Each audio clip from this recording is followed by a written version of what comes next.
Lietuviai yra nuoširdūs, bet labai nekalbūs. Iš vieno vokiečių turisto kelionės įspūdžių.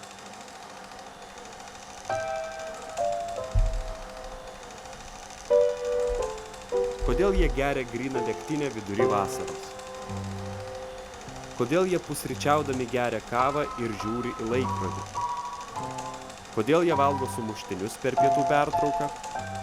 Kodėl jie dabar rūko ant kažkokių pastolių, spjaudo žemyn ir žvalgos į dangų?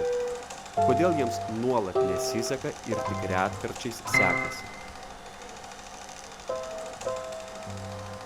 Kodėl jie sutinka vienas kitą ir tuoj pat išsiskiria?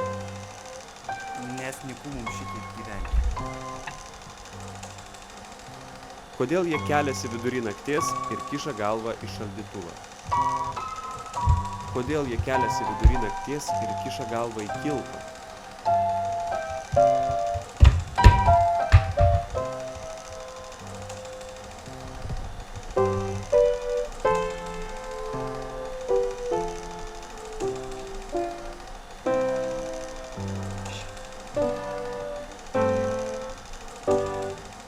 Kodėl jie ryte nesikelia ir drybso lovose ištisą dieną?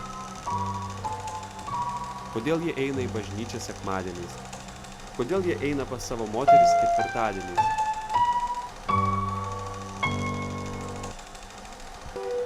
Nes nyku mums šitaip gyventi.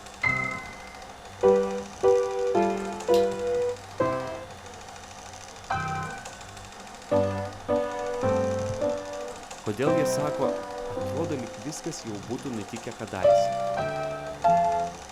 Kodėl jie gūžčioja pečiais ir sako, maji velniai, kaip nors apsieisim? Kodėl jie kraipo galvas ir sako, bet kažkas ne taip, aiškiai ne taip? Nes nyku mums šitaip gyventi. Nes nyku mums šitaip gyventi, nes nyku mums šitaip gyventi, nes nyku mums šitaip gyventi.